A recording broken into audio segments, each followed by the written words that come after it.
ஆண்டவராகிய இயேசு கிறிஸ்துவின் நாமத்தில் உங்கள் யாவருக்கும் அன்பின் வாழ்த்துக்கள். இந்த நாளில் கூட தேவன் ஈசாக்கை ஆசீர்வதித்ததான ஆசீர்வாதம் எப்படி வந்தது என்று சொல்லி இந்த நாளில் பார்க்க போகிறோம். ஈசாக்கு கேராரிலே குடியிருந்தான் என்று சொல்லப்பட்டு இருக்கிறது. ஆபிரகாம் காலத்திலே பஞ்சம் உண்டாயிற்று. அதை போல இன்னொரு பஞ்சம் ஈசாக்கு காலத்திலே வந்தது. அந்த பஞ்சத்தில் இயேசு கிறிஸ்து தேவன் ஈசாக்கு இடத்துல வருகிறார்.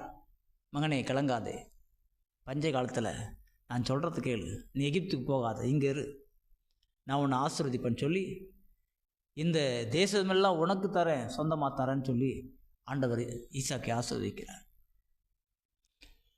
அதே போல் உன் பிள்ளைகளெல்லாம் நான் ஆசீர்வதிப்பேன்னு சொல்லி சொல்லுகிறார்.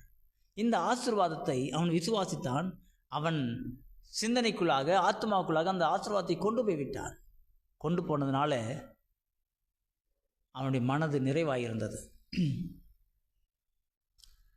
தேசம் ஃபுல்லாக பஞ்சம், மரங்கள், செடிகள், கொடிகள், குளங்கள், ஆறுகள் எல்லாம் வறண்டு போயிருக்கதான சூழ்நிலை, எல்லாம் காய்ந்து போயிருக்கதான சூழ்நிலை. இந்த ஈசாக்கு அங்கே விதை விதைக்கிறான். ஈசாக்கு அந்த தேசத்தில் விதை விதைத்தான். கர்த்தர் அவனை ஆசீர்வதித்தினால் 100 மடங்கு அந்த வருஷத்திலே பலன் அடைந்தான் என்று சொல்லப்பட்டிருக்கு. பாருங்கள், 100 மடங்கு என்று சொல்லும்போது ஒரு ஏக்கருக்கு ஒரு 35 மூட்டை கோதுமை விளையுது அப்படின்னா 100 மடங்குன்னா 3500 மூட்டை விளைஞ்சிருச்சு. மிகப்பெரியதான அறுவடை. யாக்கோபோ இது ஈசாக்கு ஒண்டியாக சாப்பிட முடியுமா? அவர் ஒண்டியாக அதெல்லாம் வச்சுட்டு அவங்க குடும்பம் சாப்பிட்டுட்டு இருக்க முடியுமா? முடியாது. ஆனால் இவ்வளோ பெரிய ஆசீர்வாதம், பல லட்சம் டன் கோதுமை விளைஞ்சிருச்சு. இதை அவர் பராமரிப்பு பண்ணுகிறார். பராமரிப்பு பண்ணும்போது அபிமெலேக்கு ஒரு சிந்தனை வருது, ஐயோ இவ்வளோ பெரிய ஆசீர்வாதமாக இருக்கிறானே, இவனை தேடி ஜனங்க போயிட்டுருக்குது, ஜனங்களுக்கெல்லாம் இவன் தானியம் கொடுத்துட்ருக்குறானே, எப்படி என்ன செய்வது என்று சொல்லி இவன் ராஜாவாயிட போகிறான் அப்படின்னு சொல்லி தான் இவன் இந்த தேசத்திலிருந்து போய்விடும்படியாக கட்டளையிடுகிறார். அப்போது அவர் எல்லாவற்றையும் சேர்த்து கொண்டு அவர் திரும்ப பயணத்தை தொடங்குகிறார். ஆபிரகாமுடையதான வெட்டினதான துறவுகள் எல்லாம் போய் திரும்பவும் அதை புதுப்பிக்கிறார். புதுப்பிக்கும் போது வாக்குவாதம் பண்ணுகிறார்கள்.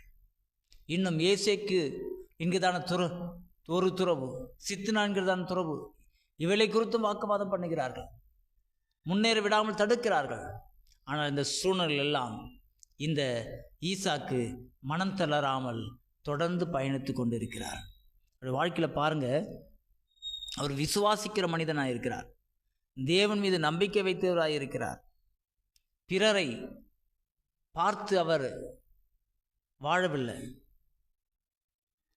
அதே போல் 100 மடங்கு ஆசீர்வாதத்தை பெற்றுக்கொண்ட மனிதனாக காணப்படுகிறார்.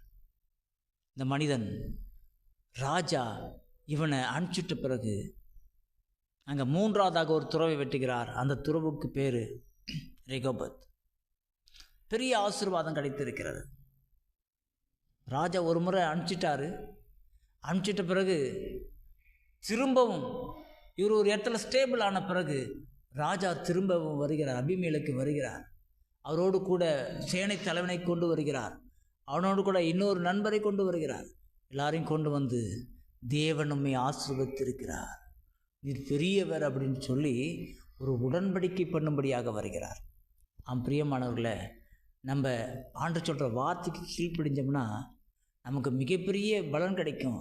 அப்போ ராஜாவுக்கு ஈக்குவலாக நாம் உயர்ந்திருக்க முடியும். ராஜாவை போல நாம் கம்பீரமாய் நிற்க முடியும். அந்த இடத்துல ராஜா வந்து ஒரு உடன்படிக்கை பண்ணுகிறான், தயவு செய்து நீ ராஜாவாயிடாத, ஜனங்களெல்லாம் உன்னை தேடி வராங்க, நீ தான் தேசத்தில் எல்லாருக்கும் நீ படி அளந்துட்டுருக்கிற, எல்லாருக்கும் தானியம் கொடுத்துட்ருக்குற, எனக்கும் உங்ககிட்ட இருந்து தான் தானியம் வந்துட்டுருக்குது, அதனால் தயவுசெய்து நீ ராஜாவனை என்னை மட்டும் உனக்கு வச்சுக்காத அப்படின்னு சொல்லி ஒரு உடன்படிக்கை பண்ணும்படியாக வராங்க. அப்போ ஈசாக்கு அவர்களை சமாதானத்தோடு அனுப்பிவிட்டான்னு சொல்லப்பட்டது.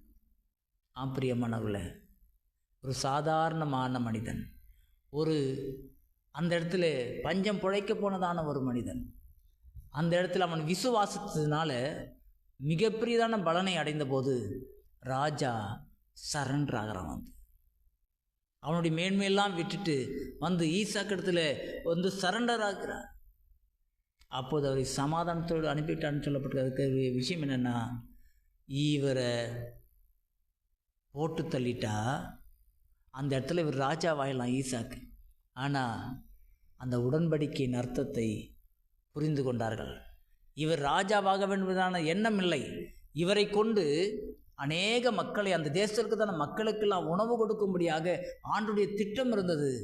ஆகவே அவர் அந்த திட்டத்தை மாத்திரம் செயல்படுத்தி கொண்டிருந்தார்.